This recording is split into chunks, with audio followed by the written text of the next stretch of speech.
Hello, everybody, and welcome to Enchanted Chatter. One, hopefully you can hear us and see us because yet again, I picked a new platform to launch us from. I'm getting alerts from my things that say I'm live, so that's always a good sign and way to start out.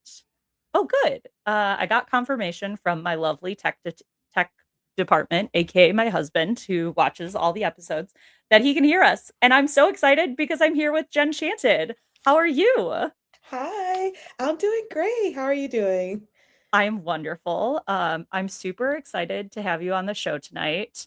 Even after I was very delayed in double checking that you were still good to come on. I was a little tired from this weekend after being down in your neck of the woods. Oh, yes, I was also very tired, so I got it. I said, "Girl, I get it. Totally get Yeah. it." And I was like, and we see the beauty behind you that we both fought for. Luckily not physically, just mentally. Right. Yes.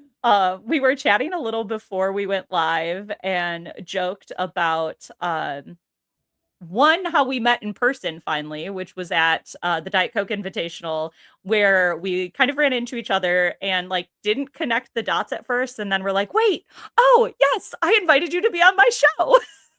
I was like, she looks familiar. But yeah, but as soon And as it clicked, we were like, "Oh my gosh!" Like it was so funny. yes, and so that was your first big competitive Lorcana event, right? Yes, it was. It was so much fun. Good. I'm so glad to hear that. That is like really the epitome of that event is I love hearing anyone that goes to it and it's their first of like big competitive event because I think it's just such a good like transition into more competitive events from say like a set champs or even just like local events to then move into sort of that like case tournament to even we were a CCQ, but it definitely still kept the vibe of what we started as, which was just a community run event that we wanted to give back to our community and make sure that there were good events for people to attend. Yeah, absolutely. And I love that that was my first one. The whole between the invitation and just the vibes what I was getting from people, it seemed like a very comforting kind of tournament. And so that's exactly how it was. It was a lot of fun. It was more cozier than a normal size from what I was told, but if anything, I kind of loved that more. I ended up kind of being like towards the end, it was like kind of a party. We were all like Yes. tired from playing, but we were winning raffles. It was so much fun, and I met tons of great people. And I love that. And you are part of a team that is sponsored out of a store here in Texas. So you're part of Bippity Boppity Baddies.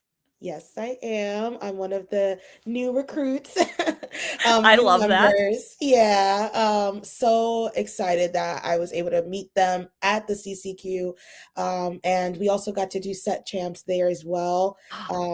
And I actually got to place top eight, so I got the foiled Woody in Yes. Texas. So overall, I absolutely love that weekend. Just meeting the team and getting that motivation from them and just being with an all-female team of especially just all of that put together, I was like I was just on top of the world. I was having a fun time.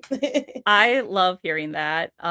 It is always great to um kind of like get to meet your I joke like your internet friends in person. That's my favorite part of a lot of Lorcana is I feel like I talk with so many people online to get to meet everyone in person is always like it just makes it more real. Um Yeah. what got you into Lorcana? So real it was funny when it was my husband who introduced me to Lorcana.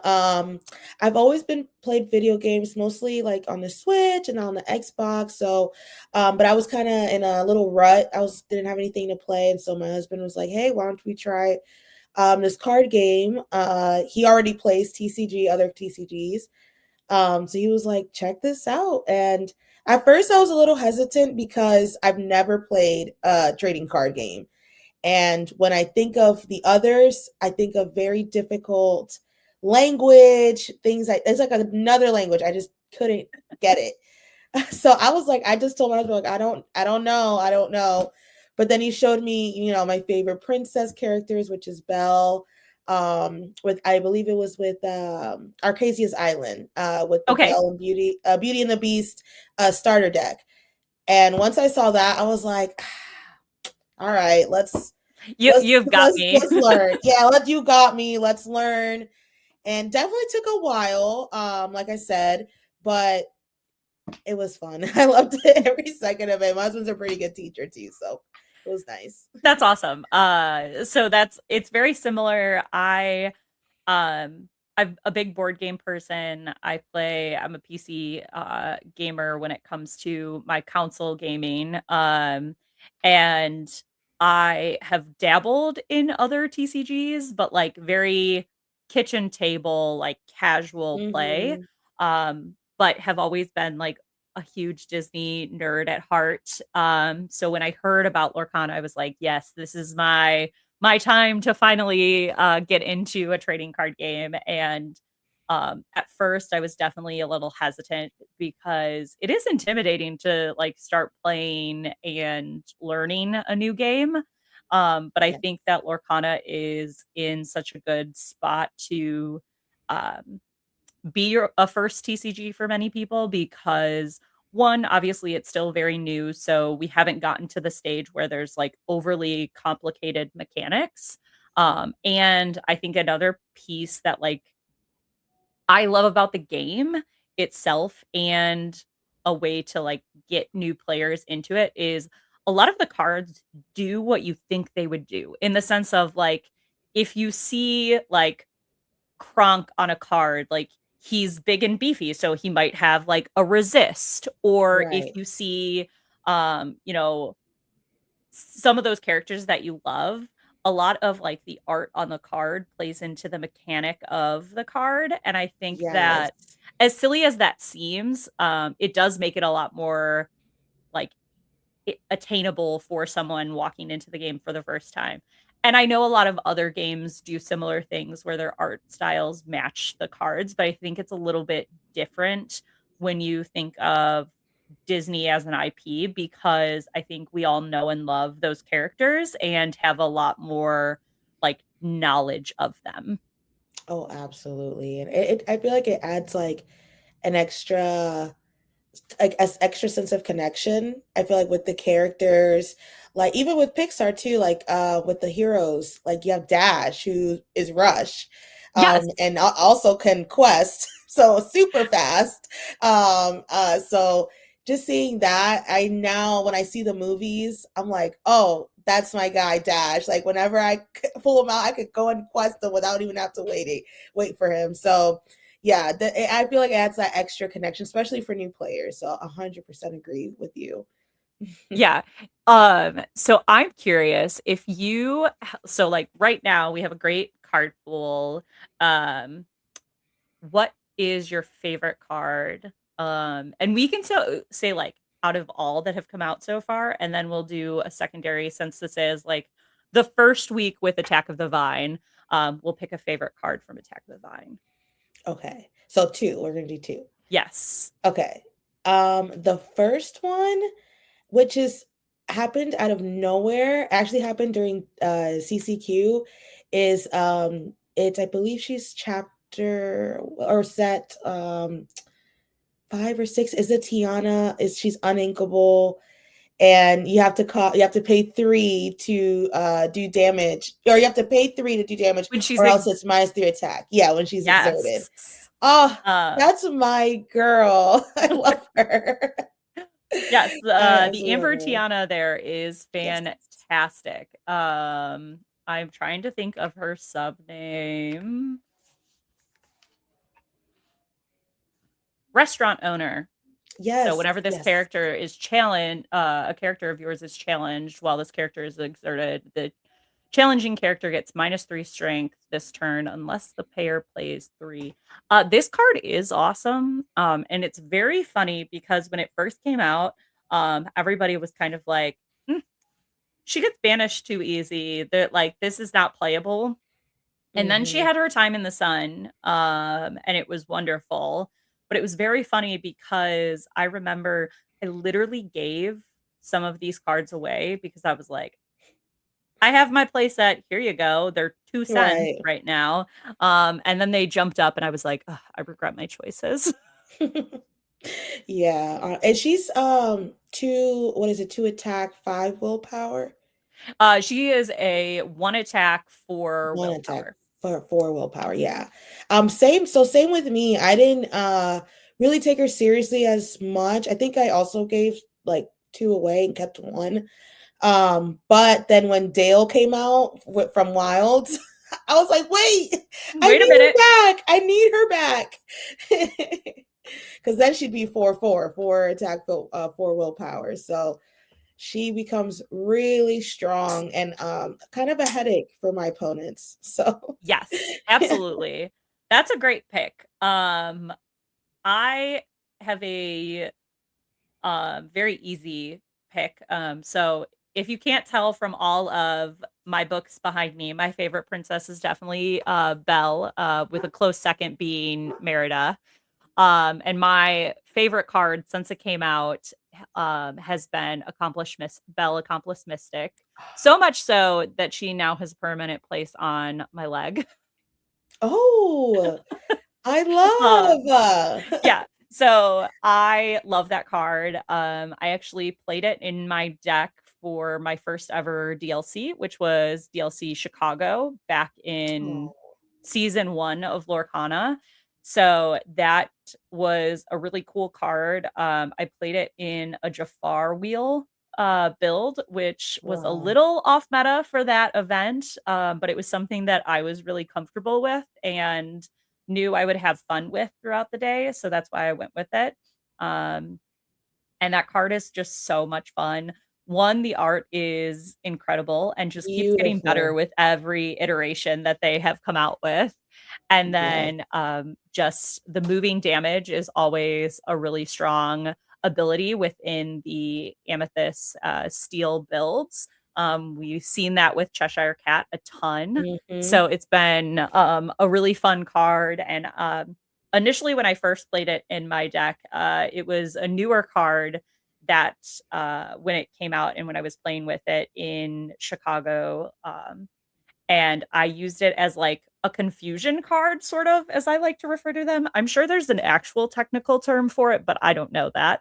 And it's essentially, it was like one of those cards where like it's definitely a strong card to play, but it wasn't standard in the build and it was something that was a threat on the board and could cause one of my opponents to basically want to get rid of it pretty quickly and Right. worry about it coming out in like the next game as well. So they'll use an action or a removal song on that instead of a stronger card in my deck. So that was sort of my Right. thought process of why I added it in for a little spice.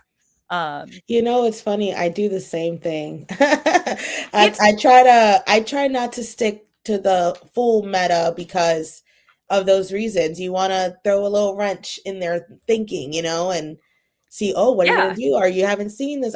Even at CCQ, I was told I was playing, I had put Marshmallow, the 5 uninkable card, Yeah. and he is a scary one because if he quests, I believe, or if he's exerted at all, the opponent can only ready 1 card. Right. So yeah, I guess a lot of people don't play that in the meta. So when I was playing him, I got a few people that were like, "Oh, Oh, hold can I on a read that card? second, can I read that card right?" Or I haven't seen anyone play this one. I was like, "Well, it's mine." It's fine. It's my spice. So I love that. Yeah. No, that's definitely fair. So I'm curious from this set, what has been your favorite card so far and have you played much, I guess, this set even since we're only a week in, so have you been to any really pre-release events? Yeah. So I'll answer the first one. I would say my favorite card. Hmm. Right now, I mean, I'm really trying to chase that Beauty and the Beast iconic. I feel like Girl, for everyone same. else, you know? Every time I see someone, I'm like, I'm so happy for you. That like Mhm. gif where it's like, I'm so happy for you. Right, So like, glad you pulled that. yes. Yeah, so I Um, feel you on that. yes, and then, a card that I've been playing, I'm really liking, the Pocahontas and Miko, that combo shift, they're really fun. I've been playing, Amethyst and Amber, so I've been playing that mostly with, the new decks out on Duels dot E. Yes. So that's been a lot of fun. I can't wait to try my own, like Winnie the Pooh, with Christopher Robin, Honey Deck. I also want to try my own iteration of uh, toys now, which I know that's going to be a big, meta tech, and so I can already see it. So I might as well get ahead and try. Um, right. And your next question. Have I've gone to pre-release. I actually went the day of Disney Springs, that day Okay. where Oh my everything. gosh. Mad props to Yeah. you because so you were in front of me because I saw you in line. Really? Yes. Um that was an adventure. So we'll talk through pre-release first and then we'll go back to Disney World and that. Okay. Um, and that pre-release was fun. It was a lot of people. I try to go to Cool Stuff Games and Gamers Command, like in my local area. Okay, so Cool Stuff Games, they're on my I love them list because my flight got delayed coming home on Monday, and before I went to the airport, one of their locations is not far from the Orlando airport, and I went over there and grabbed a box to open once I got through security, and I opened it Enchanted. Which So, one? I opened out of that box, I opened the Melee. So Oh my this God, I just got adorable red. her. I love this. It's I so was pretty. I so think it's so excited. unique. Yes. Yes. I feel like that one Um, specifically is so cool because they look like stickers on the card. I yes. love that. Um, so yeah, I was very excited. That store looked like a really cool location. And I was super excited because they had product and they also had it. It was basically MSRP. It was a few Hmm. bucks above, but it was totally reasonably priced. So I'm always a fan of a store that is charging reasonable prices and not some of the Right. crazy things that we're seeing online. Yes, yes. Shout out to Cool Stuff for real. Cause yeah, I go there a lot for local set champs and every time there's products. So yeah. And that pre-release, there's a lot of people. There's like 40 people there. Um, and they still haven't run out. So I'm like, oh, That's kudos.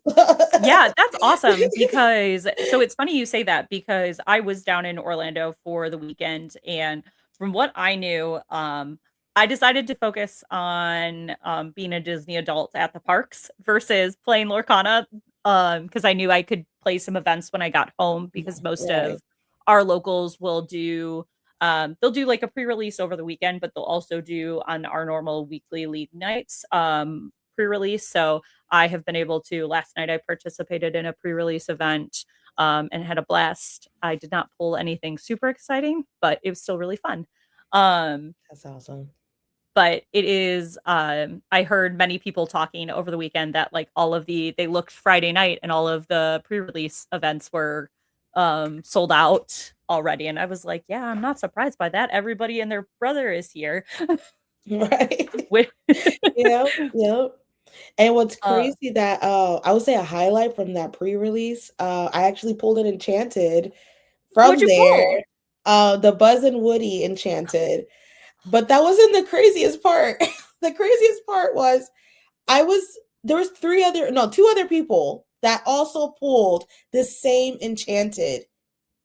It was literally like person one, oh my god, Enchanted, everyone, woo! Me, oh my god, the Enchanted, woo!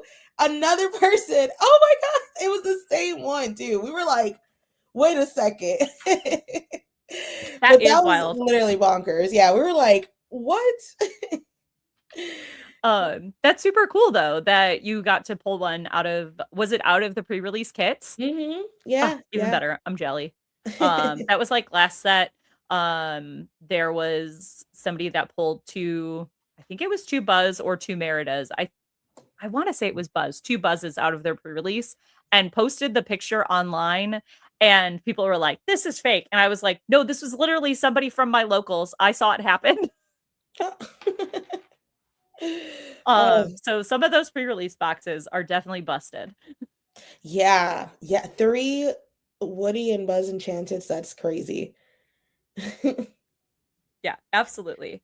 Well, I would say for this set, I am very excited for honestly all of the team up cards. The dual shift cards seem really cool, and I'm very excited to see how those mechanics play out, along with the red panda, like the temporary shift. That feels like it's going to be a really cool like play mechanic because being able to shift that down, damage a character, pop it back to hand, and just like have that constant threat feels really, really, really good. I mean, just playing against it in my pre-release event last night, I could see the power that it has. It was also rude because the person had the red panda character that when it you shift onto it, the character becomes evasive until the start of your Oh. next turn, and I did not at the time have an evasive character, and I was like, "This is problematic. I need to figure this out. I need to pull an evasive or alert character from my my deck Right. now." Yeah, that is But I think scary. there's just like a lot of really cool new mechanics that have come out this set, um, that are making the game more fun and engaging and like thinking through different ways of play a lot.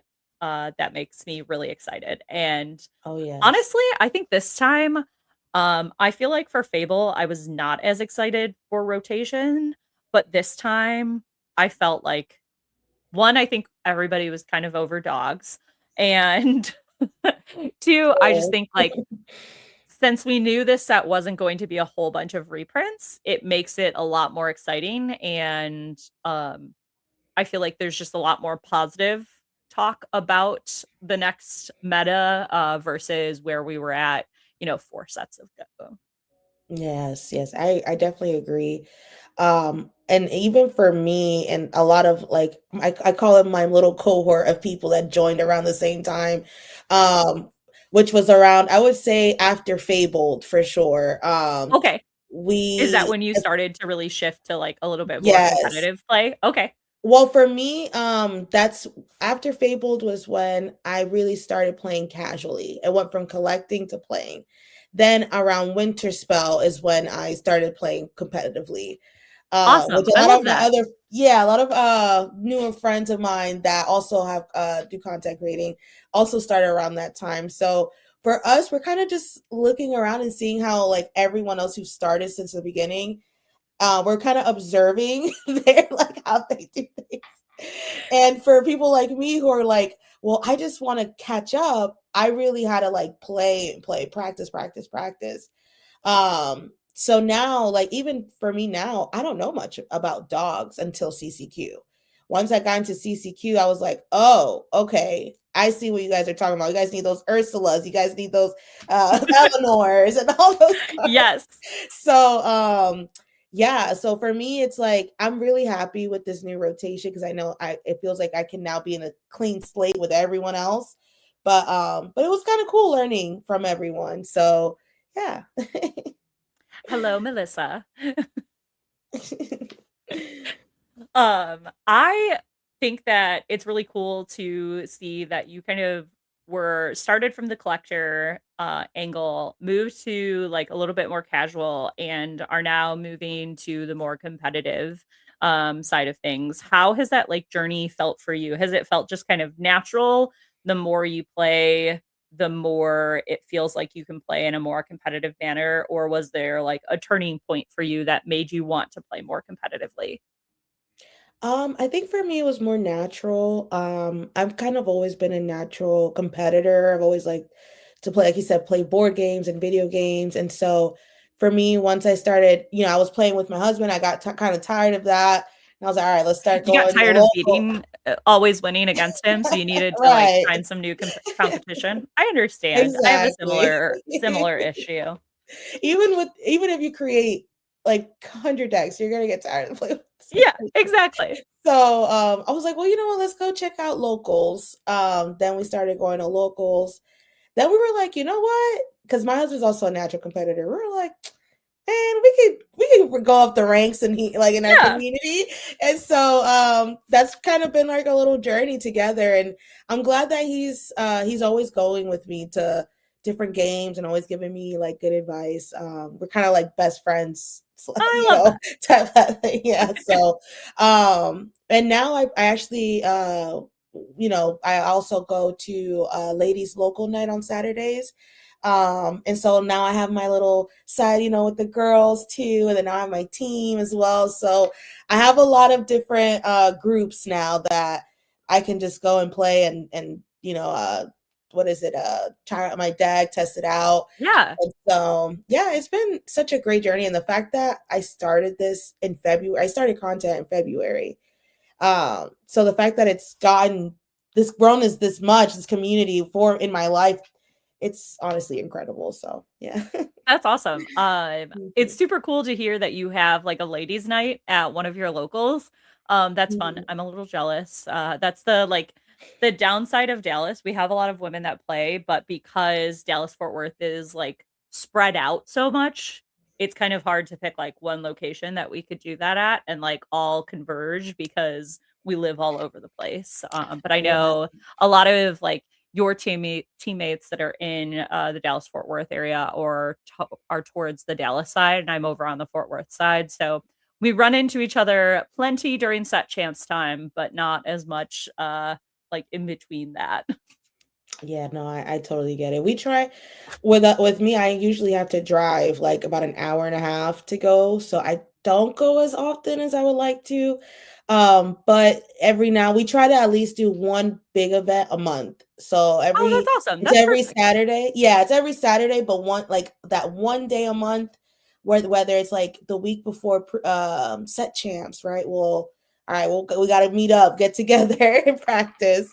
Nope, that So definitely yeah. makes sense. Mhm. But it's a lot of moms, Well, it's a lot of moms oh, even and just better. yeah, Was women it who are in the working night field. off for moms, or sometimes do we have the kids with us? I know, It's like, night definitely. off for moms, Oh, honestly. good. We Yeah. love that. Every mom needs a night off, so I'm a big supporter of that. That's awesome to hear.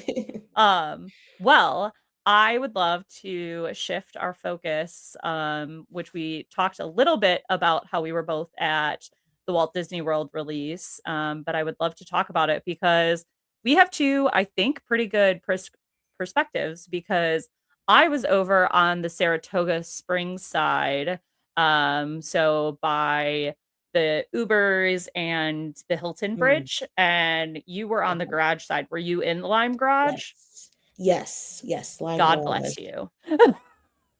Lordy. Where do we even Oh begin? god, Melissa, so Melissa was with me. We stayed. She's She like, said, "You're "Oh, gonna trigger." no." It was very funny. We like it was an adventure. So we had seen earlier in the week, Disney Springs put out um like a post saying that like it would be Lime Garage and the Uber at 7 a.m. And the Saratoga has a bridge for those listening that aren't familiar with like the Disney property that leads directly into Disney Springs. So that was kind of why we picked to stay there that night is we're like, okay, we're on property, we're there, like we don't need to worry about the garage. The garage is going to be a nightmare.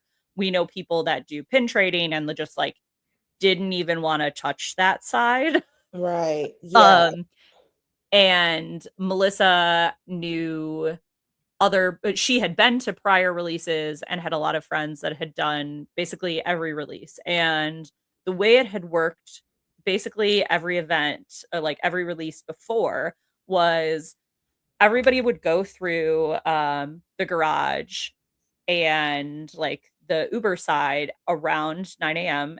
For security.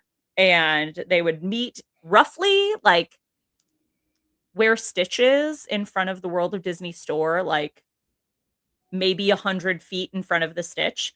And then at Mhm. that point, like the two lines would be like, okay, we don't run in Disney, but go ahead.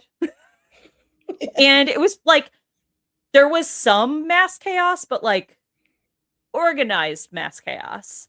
And then what happened this time was around 8:45, the Lime Garage, because it was so crazy, you guys were let through to go through security and essentially start the line. They didn't hold you at that Stitch point where they have in the past. No.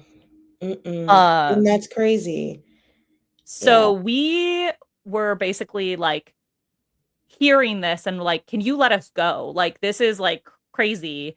And they finally let us go through security and like guided us to meet you guys. But we were first in line on the Saratoga side. And there were still, because they had let the line go for 15 minutes, there were about um like we estimate 1,000 people in front of us, Mhm. whereas if they had done what they had done prior, there would like we would have been within like the first 100 people.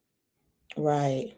Right. Ah, it looks like it is getting Getting enchanted over here, enchanted. JDZ.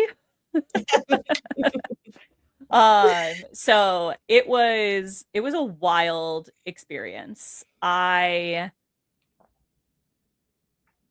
am a pretty like level-headed, like I can deal with crowds. But that was probably the worst Disney experience I think I've had. From the Lime side, how was it for you? Like, did you deal with like the people running up the ramp? Um, Not people running, thank goodness. We still try to keep it Disney pacing, I guess, like keep your heel to the ground. Uh-huh. Yeah. And people were calling out, so they weren't afraid to call them out. But I think the heat was the worst part. I mean, we were really cramped in that little section by that right before you go in through the metal detectors, Yes. and they had more of those what do you call them, like the gates or the fences.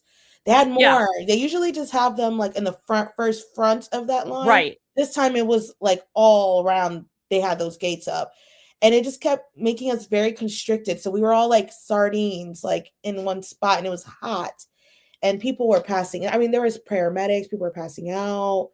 So I think for me, it definitely was that heat. And then it's crazy because as soon as I got towards the front of the metal, that line for to go through the metal detectors, there's huge fans, like 4 or 5 fans. I'm like, where was this? Where were these? Yeah, they were just for the employees. They were just for security, which That don't get was me wrong, we love our security cast members. We love right. the Disney cast members, but I know on our side we had an experience with a cast member. So there was a cast member that was helping us and they basically like we were trying to communicate with them and be like figure out what was happening because there was just like a lot of lack of communication. And they're like, don't worry, there's enough product for everybody. We have so much product. If you don't get what you want, you come find me, I'll be at the checkout.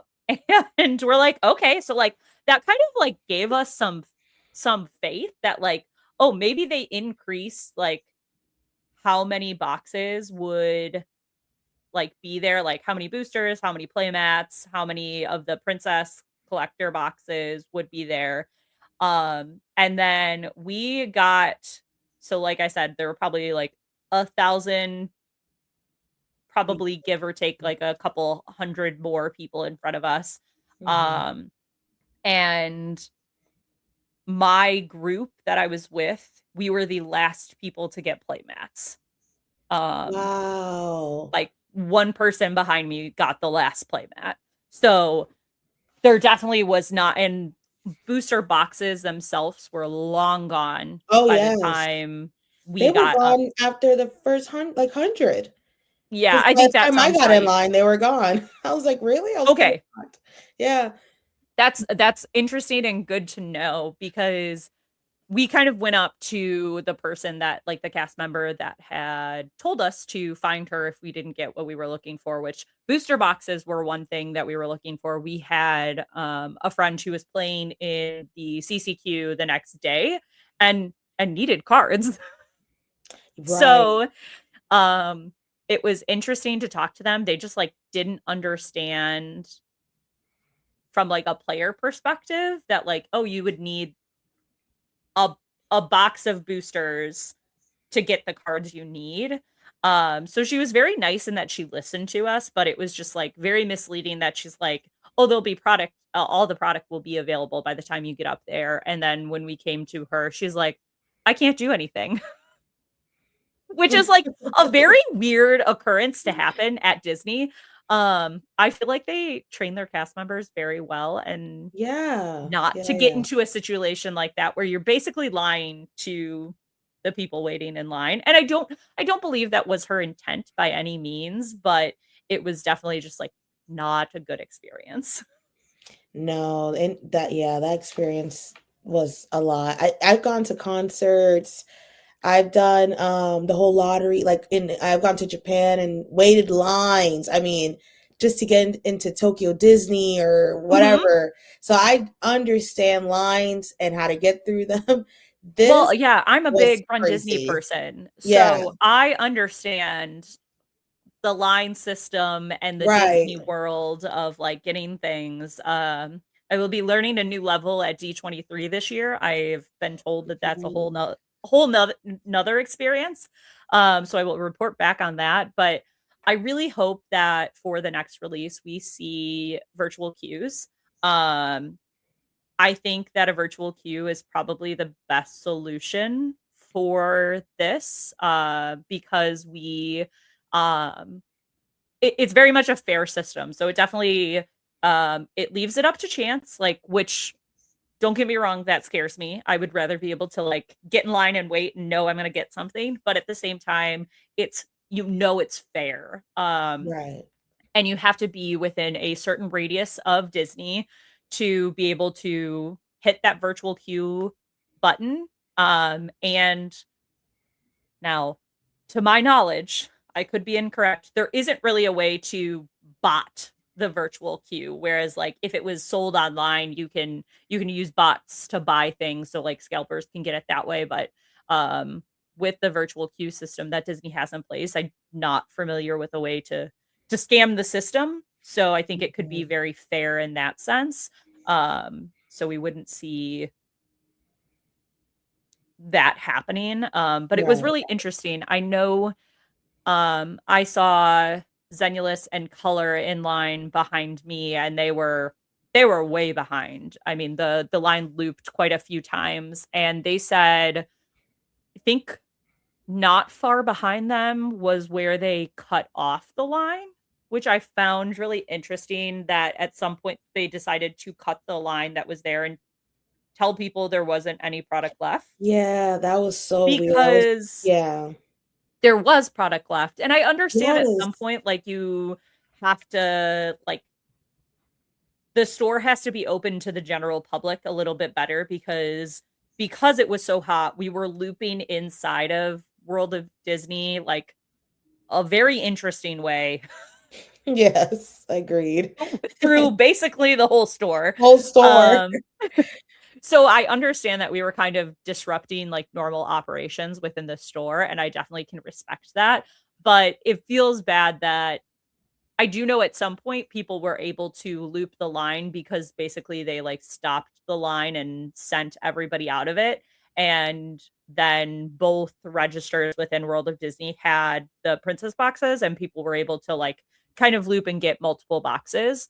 Um, Mhm. I got my box and promptly said, I might murder someone, so I'm gonna go take a nap and eat some lunch, Right.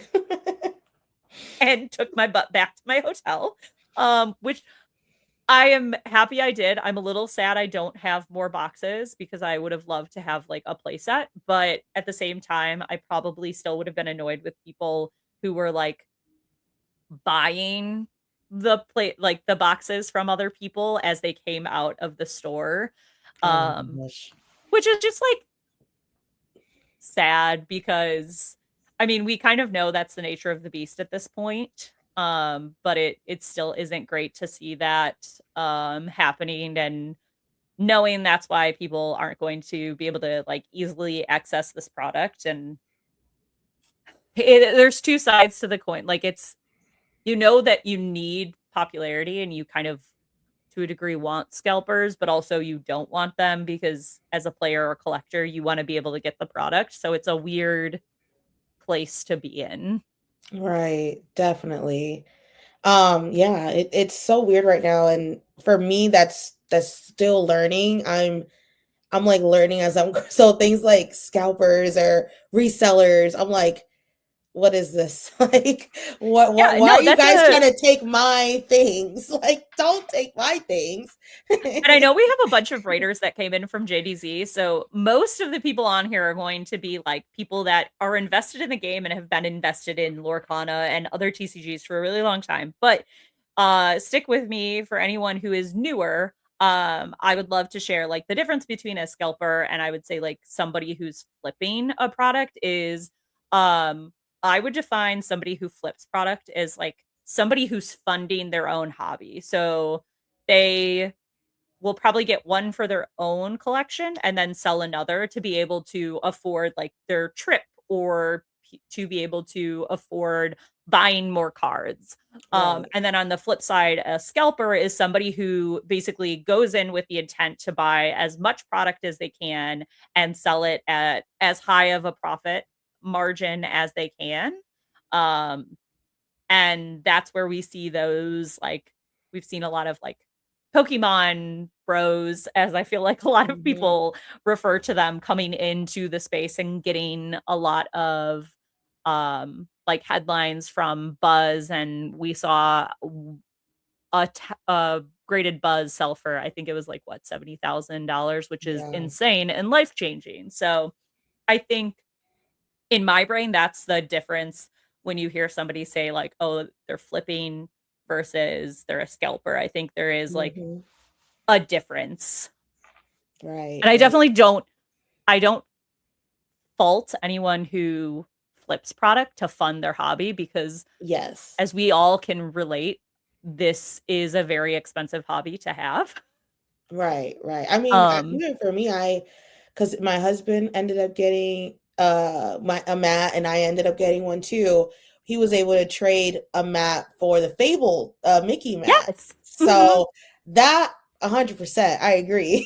Yes. That's so And that's another thing. A lot of the times you'll see people, if they can get 2 of something, doing exactly that, like, if they and then the can, girl didn't have any, she didn't have it. So I was like, hey, yeah. well, we'll do a nice trade. So, I definitely can understand where we see that happen, but I think it'll be interesting, I hope, for everybody's, like, from a safety standpoint, I think to your point, it was just, like, it was insanely hot. I think we saw in London how crazy it got that they had to cancel it. In Paris, we saw, I don't know if anyone saw the video of people, like, jumping the hurdles Yeah. to get inside the store, which is what's funny about Paris is at some point they kept increasing the, like, product limit, because they had so much that at one point you could buy, like, 8 at a time. So to think that, like, these people, like, hurdled when they absolutely didn't is kind of I didn't wild see as well. that. Like, calm down, you didn't need to be that Really. crazy. I saw those videos. I Um, was like, "Oh my gosh, I can't imagine that happening yeah. and So down here in I Florida."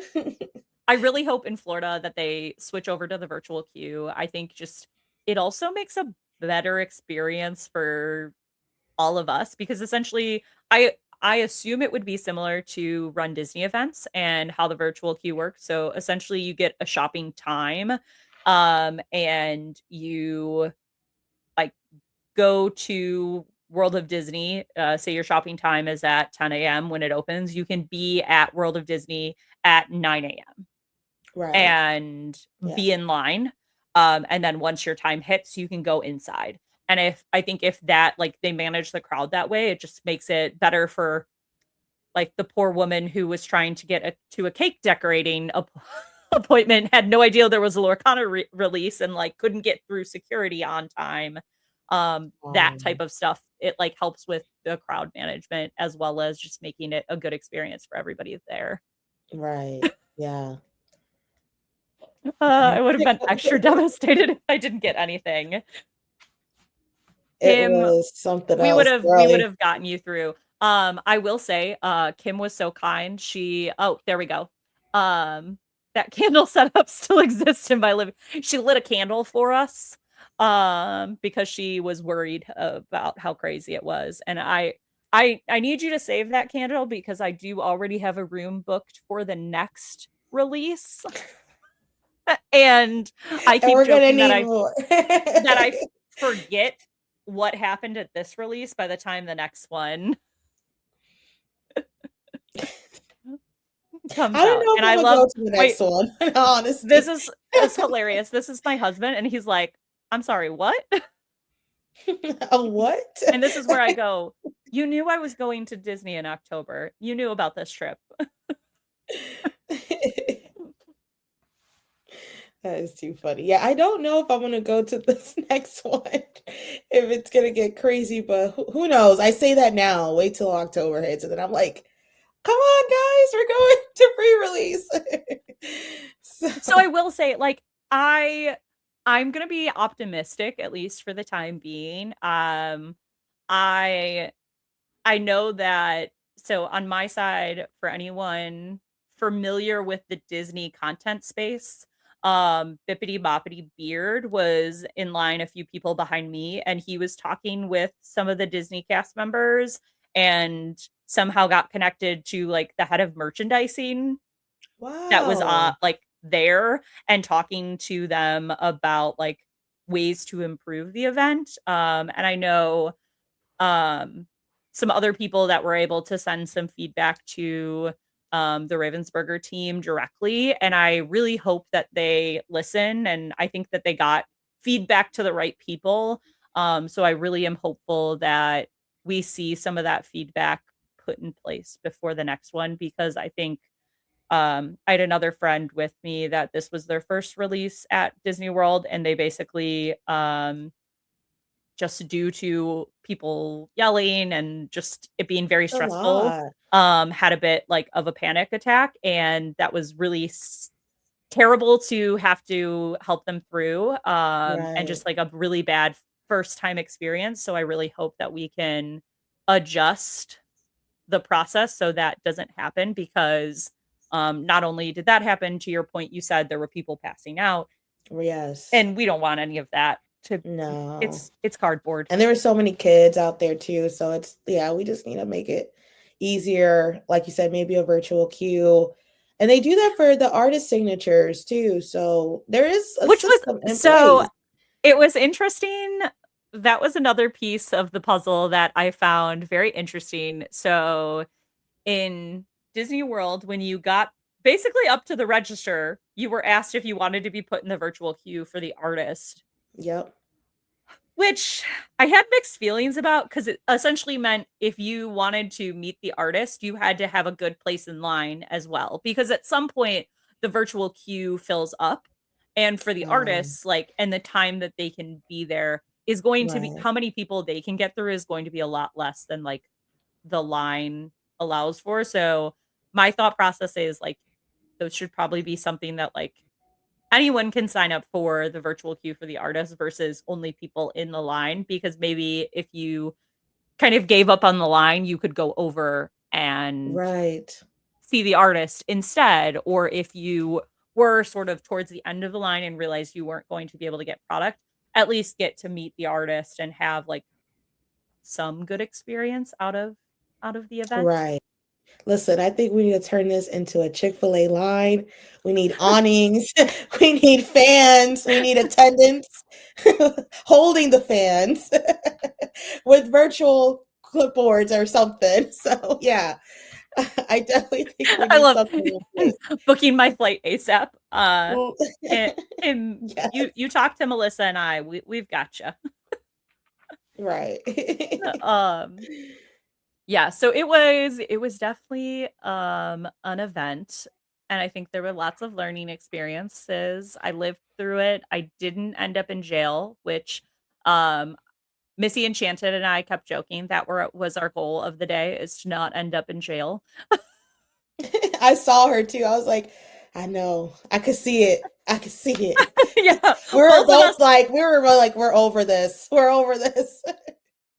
Um, yeah. So I'm very intrigued on what will happen next. But we did have our first two CCQs this weekend. We had one in Florida and one in Mississippi with Attack of the Vine. And this will also be like the last time we have a CCQ the week of release, because with the new rule set for season 3, CCQs can't be held the same week set is released, which I have to say overall I kind of agree with. I think it's very hard to make sure you have all of the cards by the event then, and as well as I think it kind of cannibalizes some of your pre-release events. So I understand why they would set that in place. But we saw some boosts do really well. So we saw Ooh, Amber Ruby boost work out really well. And then I think the second place deck was an Amber Amethyst deck. And over in Mississippi, we saw B Squared, who is a wonderful friend, and I was very excited to see him take down the CCQ with Amethyst Steel, which is nice. an ink pairing that I love a lot and have played quite a bit of. So very excited for this meta and what we will see from it, because obviously we're basically at week 0, so it'll be interesting to see where we go from here and what we see at D23 and LCQ later in August. Yeah, that's gonna be so interesting. I've been playing a couple of, against other people too, and like that item deck that I've been seeing is going crazy with Kevin.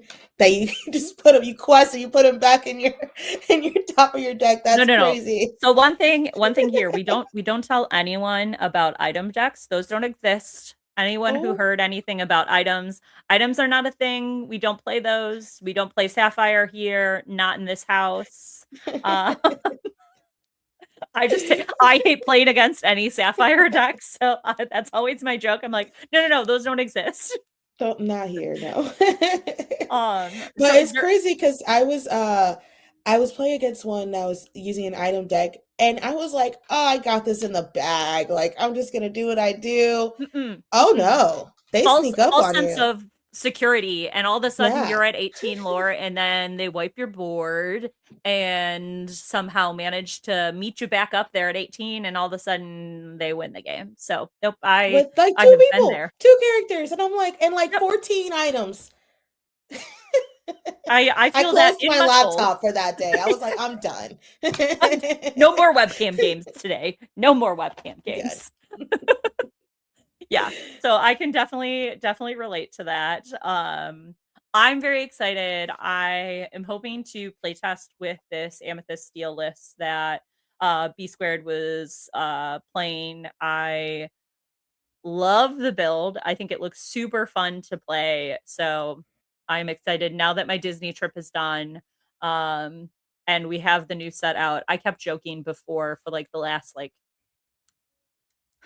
basically after Indy, I like kind of took a break because there wasn't a ton of like competitive events that I was playing in between Indy and this release. So I was just Mhm. like, we're gonna cleanse the palette and just chill. I've played a lot of Dreamlight Valley. One of my friends Nice. got me addicted. Um, so if anyone doesn't play Dreamlight Valley, 10 out of 10 would recommend. You will get addicted though. I'll try it out. You're like the third It's person who told me about it's a it. cozy Disney game. It's great. Love. Like it's a very calming game. So that has been my game, along with the silly paint game that people have been playing, where you hide yourself by painting yourself. That's been entertaining. But I am excited to kind of dive into the meta now that we've gotten past rotation. I did not organize my cards, so I do need to put a few cards away. That since I've ripped most of my product for this set, got to get cleaned up and then build all of my decks to test with. Do you have any upcoming competitive events that you're playing in? Not right now. Just gonna go to locals and try out different decks. I'm actually really happy that it's kind of like we're just trying out new decks right now. We're just playing, we're having fun. So for me, I need this little break of just okay, back to just having fun. And even though playing competitively is fun, but But it's no, just no, no. I understand. Like yeah, yeah, it's a different mindset when you're prepping for right. an event versus like just getting to play locals and set champs. I definitely Hmm. understand the call out of like, no, this is nice. I get to relax even though it's still competitive play. Right. So I'm excited. I also know we have quite a few events in the DFW area. We've gotten lucky. So we have a couple case tournaments coming up, as well as a hydro duo event. So there's a team in our area that puts on a 2v2 tournament. That's always very fun. Now I am a little sad because that falls the same weekend of D23, so I'll be playing at the D23 CCQ. But still always good to see all of those like events begin to pop up because we're in quote unquote like we know CCQs for season 3 are going there's going to be more, but we don't know any of them really yet. I know Right. we're hopefully, I think based on the Lorecast, we're getting a lot more of that information at the D23 panel. So I'm very excited. I put in my requests for the panels this week. Those opened on Monday, so I put that in, and I was like, number one, Lorcana panel. Everything else I don't care. I mean, I care about as a Disney fan, but that's what I really want to go to. So I'm excited for that. That's Uh, awesome. so yeah, so it should be a fun couple of months, and then I think we go right back into full season 3 of Lorcana, and I'm excited to see what that will be. Well, we are approaching our hour mark. So I know I told you before the show, I try to stick to my hour. We may gab and not hit our agenda points even remotely, but my hour is the one thing I do stick to. So one, I want to first thank you for joining. It was a pleasure to get to chat with you. And I'm super excited to hopefully see you at more events coming up. But I would love for you to share with everybody on stream right now where they can find you. Yeah, you can find me on Instagram. My name is Enchanted_TCG. You can also find me on YouTube, same name, and TikTok. Under TikTok is Genchanted3. So that's where I'll be posted. That's where you can find me. You can message me if you want to collab or just chit chat. I can go on about Lorcana, so hit me up whenever. I love it. Yes, and I also want to give a quick shout out to my team, Bibbidi Bobbidi Baddies. I know some of my team players. I know my captain for sure. She got the invite to play at the 50K in Georgia. So shout out to my team, shout out to her, and I'm going to be rooting for them in August. So shout out to Bibbidi Bobbidi Baddies, Triple B. Yes, absolutely. Wonderful team. I know you've got quite a few players here in the Dallas Fort Worth area. So love always running into them. I ran into a few of them as well at Disney this weekend. So great to have you on, and I will see everybody else here next week. I have no idea what the plan is for next week, but you'll see on social when I post. And if you don't follow me on social, Enchanted Chatter, mostly Instagram and YouTube and Twitch. But I also exist on X, whatever it's calling itself these days, Enchanted Chatter over there, as well as Ink Figment for just my personal account. And it was great chatting with everybody tonight, and we will see you later. Bye, y'all. Bye.